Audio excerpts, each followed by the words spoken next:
Late September and perhaps the college football playoff will at least get a hint of clarity and a massive showdown in Tuscaloosa with high stakes, even if the stakes aren't what they've always been. This is the College Game Day podcast. Glad to have you with us. Rece Davis joined by Heather Dinich, and Alabama and Georgia on Saturday night on Saban Field at Bryant-Denny Stadium in Tuscaloosa. College Game Day will be there.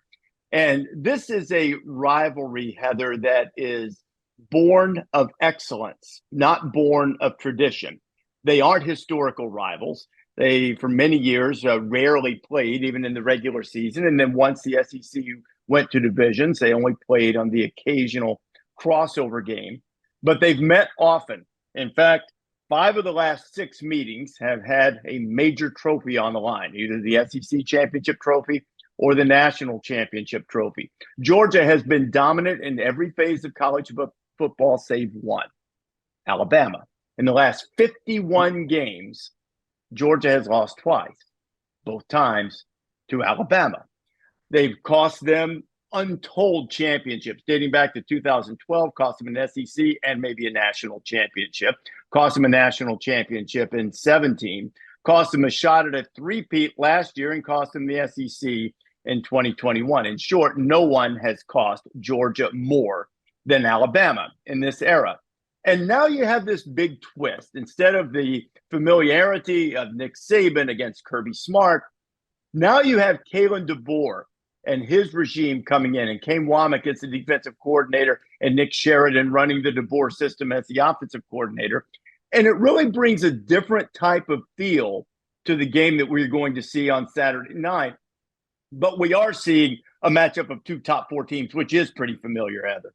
When I talked to Kalen DeBoer this week about it, he did concede that, yes, this is a little different. You know, as the head coach of Washington, he was in some big games, right? He's no stranger to big games. But I said, but because of who you are and where you are and who you're playing this week, isn't that a little bit different? And he said, absolutely. But that's not something that he's going to let ooze into the field or preparation or anything like that. But he does understand that the stakes are a little bit higher because of the situation. But also, Rece, just in terms of going out there and the X's and O's, I mean, he is zeroed in on a couple of things, one being winning the turnovers, right? And he looks back at that Wisconsin game, how well that worked for him. Granted, Wisconsin is not a very good team. They were playing with their backup quarterback, but that was an opportunity for Alabama to show that it can create a short field, which is exactly what you're going to need to do against Georgia. And then that's when he said you can get those explosive plays. And we know Georgia does not give up explosive plays. That defense is one thing that really has DeBoer's attention going into this game. Heather, explosive plays have been a hallmark for Alabama, and it's something that Georgia is still looking for.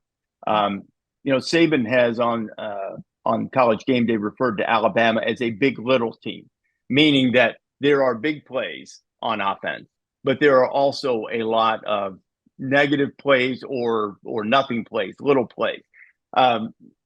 Just for instance, Alabama has 5 plays of 50 yards or longer this year. Georgia has none. Now, it does bear noting Georgia's played Clemson and Kentucky, a couple of good defenses. Alabama has faced lesser defenses. But I still think that the explosive play battle is significant on Saturday night. Georgia has allowed just 2 plays that you would consider explosive plays. Alabama's allowed just 3. Alabama's done a good job in that regard, too. And while Wisconsin's not an explosive offense, I would say that the way that USF runs its offense, they are. They can get some explosive plays. So I think that who can create those big moments?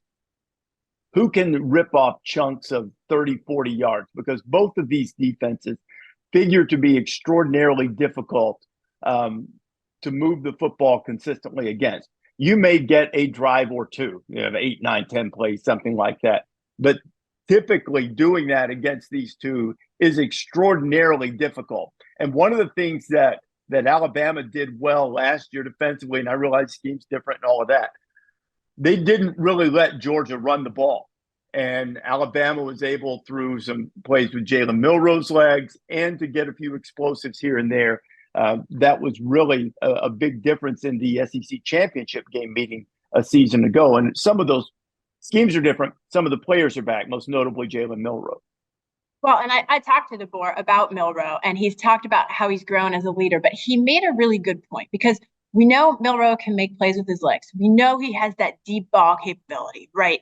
But one of the things that DeBoer said was the understanding of the offense. This is a new head coach. And DeBoer says, well, you say, well, you have all spring, you have summer camp to get used to it. Yeah, but you're going against your own defense. And so now he's learning this system week by week in preparing for different defenses like Georgia, right? And so that's where you see that growth process continuing to happen with Jalen Milroe, when to pull it down, when to go, and that type of decision making and not taking sacks and all of those things that you learn as you prepare for different defenses and not your own. And I thought that was interesting because people probably do have that assumption. Well, he's been in the system for a while. He's been learning it. Yeah, but he's been learning it against Alabama's defense, which is certainly a good prep, right? But when you're talking about scheming for game week preparation, it's a little bit different.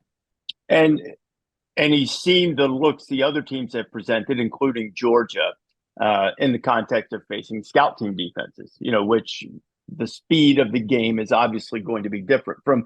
I do fear that because of the attention placed on DeBoer and the new regime and first time in this recent rivalry in the post-Saban era, that, and also combined with the struggles that Georgia had at Kentucky, that people might be underestimating Georgia a little bit, particularly the defense. In this era of offensive football, Georgia's the only team in the country that hasn't allowed a touchdown.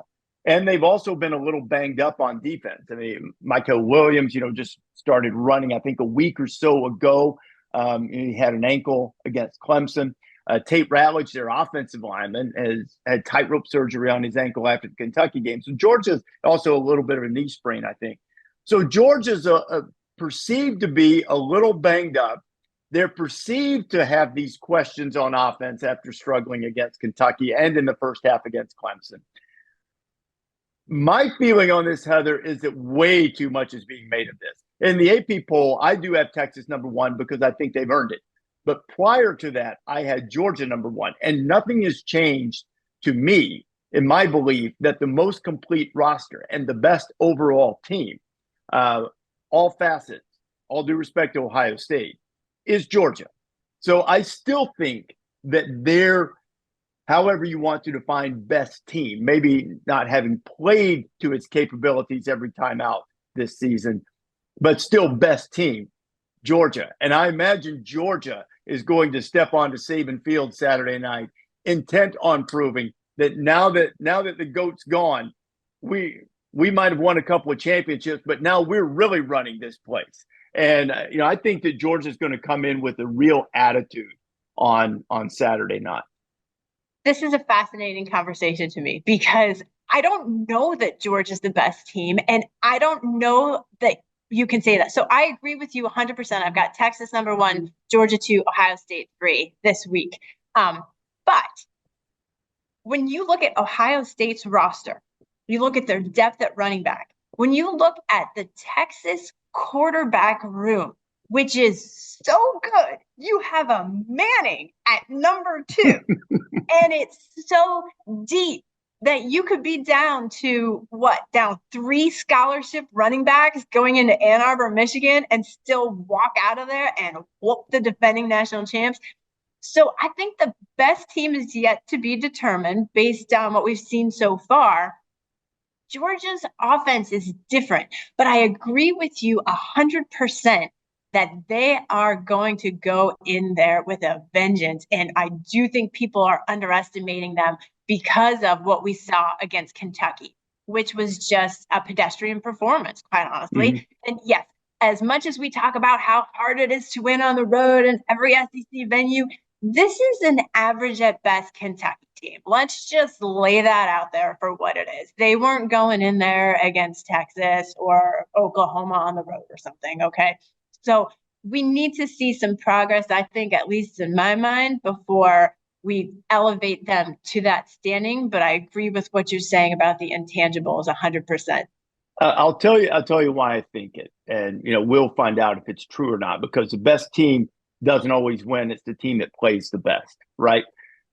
I have Georgia ahead of Ohio State because Carson Beck, in my judgment, is significantly superior than anybody that Ohio State has at quarterback, and it's the most important position on the field. You're right about Texas. Quinn Ewers is at worst Carson Beck's equal and may very well be his superior, maybe a better player, but you're still talking to elite college quarterbacks, in my judgment. So where Georgia needs to find help for Beck is, I think they found some help in the running game. The freshman Nate Frazier is, he's an explosive guy. And now they've got Trevor Etienne back, the transfer from Florida, who gives them some explosion, but a guy to watch on Saturday night. And I'm hoping that my colleagues overlook him on Saturday when we do the X Factor segment. For Georgia is Arian Smith. You look at Arian Smith, he doesn't catch that many balls. That's true. But think about this. Arian Smith against Alabama last year had a 51-yard catch. Against Ohio State in the Peach Bowl college football playoff semifinal, a 76-yard catch. When they played Tennessee, when Tennessee was number one back in 22, he had a 52-yard catch. There's not quantity, but he's got high-end, near-track level speed. People say track speed is not really track speed unless you run track. He's got near track level speed, if not track speed. And when the lights are brightest, he may not get 10 catches, but the one or two that he gets, one of them's a big one. And he is the guy I think that they need to get an explosive play from on the outside Saturday night if they're going to have an opportunity. When we continue on the College Game Day podcast, we'll talk college football playoff. For those of you who aren't locked in on exactly how it works, and I know you should be by now, Heather will explain all. Continuing on the College Game Day podcast as we wind our way toward the showdown between Alabama and Georgia on Saturday night in Tuscaloosa. Rece Davis and Heather Dinich with you. And Heather, unlike some of the recent regular season gargantuan game of the century type tilts, one of the things that's changed is something that you and I have talked about in the past, and it's the price that we're paying for the new 12-team playoff. And I do think it's probably time to pay that price, but it does come at a price. In years past, even a September game of this magnitude between two top four teams in the same conference, although in this case, in the old days, it would have been in different divisions, would have had the feel of, man, is the loser in trouble to get the playoff. We are sacrificing that. We are the only sport that had that in the regular season. There will be other games like that. Now, the loser just has some margin or less margin for error. The winner probably has a little bit more. They've got a bullet point on an at-large resume should they not win a conference championship. But it's really changed the dynamic of this entire playoff thing of how we view massive regular season games. It has, because, well, let's say this, first of all. According to the All-State Playoff Predictor, Rece, the winner of the Alabama-Georgia game has a 9 in 10 chance, roughly, to make the college football playoff. And the loser's chances only drop to about 60%, to your point.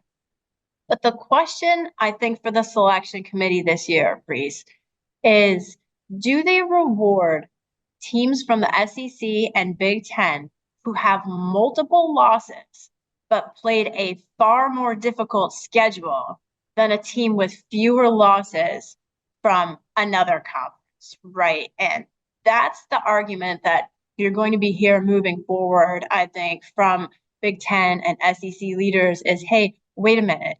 We played Alabama and Georgia and Tennessee and Oklahoma. You're going to see in this 12-team field teams with multiple losses. It is more forgiving. The question is, how forgiving? The point you made about evaluating schedules is an excellent one. And I would also say, to take it a step further, even within the conferences, it's really incumbent on the committee to look at the individual schedule absent the conference logo, because Georgia's schedule in the SEC is brutal. Missouri's is not. So you say you're comparing a team with more losses to someone from another conference. Well, you might also be comparing them to someone within the conference. And if, a non-conference champion from the SEC, for instance, not to pick on Missouri, but let's say Missouri has 2 losses and Georgia has 3. And if they played competitively in those 3 losses, and, I know dog fans wouldn't want to hear this, but they lose by a field goal at Alabama, they lose by a field goal at Texas, but they beat Ole Miss, on the road, and they beat Tennessee at home, and then maybe they have another one in there someplace. That's probably better, than 1 or 2 losses with the schedule that Missouri faced. Same thing is true in the Big Ten. The schedule that Rutgers faces is not at all, the type of schedule that some of the other contenders face in the Big Ten. So the committee is going to have to make sure they're not influenced in the backs of their minds by, well, this is a Big Ten schedule or this is an SEC schedule. Because with the number of teams in the conferences now, those schedules aren't even the same. But what is the same, Rece, is how the committee chooses its top 25 teams. So who you beat matters, how you beat them, where you beat them. Big time non-conference games help separate teams for those at-large bids. If you played a stronger non-conference schedule, think about USC, for example, playing LSU, right? That's a head-to-head matchup. If USC and LSU are trying to both get an at-large bid because they don't win their respective conferences, that game is going to continue to matter on selection day. But to go back to the conversation about the schedule strength and multiple losses, it is more forgiving. But even if you're Georgia or Alabama and you have multiple losses, you still have to compensate for those losses on your schedule with quality wins. I don't believe the selection committee is going to say, okay, you guys lost to Alabama and you lost to Tennessee, and these are really good teams. That's fine. But you elsewhere on your schedule, you better be playing more than an FCS team and, a mediocre group of 5 team, maybe in your non-conference schedule. There has to be an answer for it elsewhere to impress the committee. I don't think that they should differentiate between your conference and your non-conference. And what I mean by that is the schedule should be evaluated in its entirety for how strong the teams were that you played. If you play, it can be a check mark in your favor in the non-conference, but if your overall strength of schedule, I think, should be more important. I don't like the concept in football or basketball, we're going to send a message. No, that's not your job. Your job in the committee room is to evaluate what has been done. And part of the evaluation is if you didn't play a strong enough schedule, taken in its entirety, both your conference and non-conference games, if you didn't play a difficult enough schedule, well, then that's a mark against you. And the other thing sort of almost calls to mind the Alabama argument in 2022 when they didn't get in. They lost 2 games on the last play of the game. The best point on your resume can't be losses. It can be mitigating factor, but you also have to be able to point and say, but we also won this and this. And if not for these 2 last plays on the road against these 2 great teams, that's how we lost as opposed to how someone else lost. College Game Day podcast will continue with a look ahead to the weekend after this. Back on the College Game Day podcast, Alabama, Georgia week. College Game Day, I promise you, will not be a 3-hour pregame show for the Crimson Tide and the Bulldogs. Certainly a heavy dose. Cover the sport in its entirety, all of the playoff implications that we are already seeing here in late September. Heather Dinich joining me. And Heather, we know the new format. 4 highest-ranked conference champions, they get buys. The price they pay for that buy is they don't get to play a home game. That's going to be the one thing that pushes this to a 16-team field faster than anything. Those 4 are going to say, I'm not having that. I want the everything that comes with all of the trappings that come with a home playoff game. But as we stand right now, it will be the teams seeded 5 through 8 that get those first round home games in mid to late December, around, I think it's either 20th and 21st or 19th and 20th, whatever it is, right before Christmas. Big Christmas present for all of us who are college football fans. Playoff games on campus. As you have the projections right now, what's the most fascinating on-campus playoff game that you have according to your projection? All right, Rece. Well, so let me give you the options. The snapshot for this week in the Bubble Watch was Boise State at Georgia, Alabama at Oregon, Mizzou at Tennessee, or Penn State at Ole Miss. These are all great games. I don't care who you are. Those are great, yeah. I guess for the best one, I would pick Alabama at Oregon. Send the Tide out there to Autzen. It never rains. Small stadium. I mean, we're going to see in October Ohio State and Oregon, which is going to be a fantastic Big Ten matchup. I think that one would be pretty fun to see how those teams match up. Any way you slice it, it would be great. I know the committee's not going to do this, but one of the things that they do in the basketball committee is that they'll move a team a seed line to meet their bracketing principles or sometimes to avoid rematches. The way you have it laid out there is pretty good. Unless I missed one, I think Missouri-Tennessee is the only conference matchup there.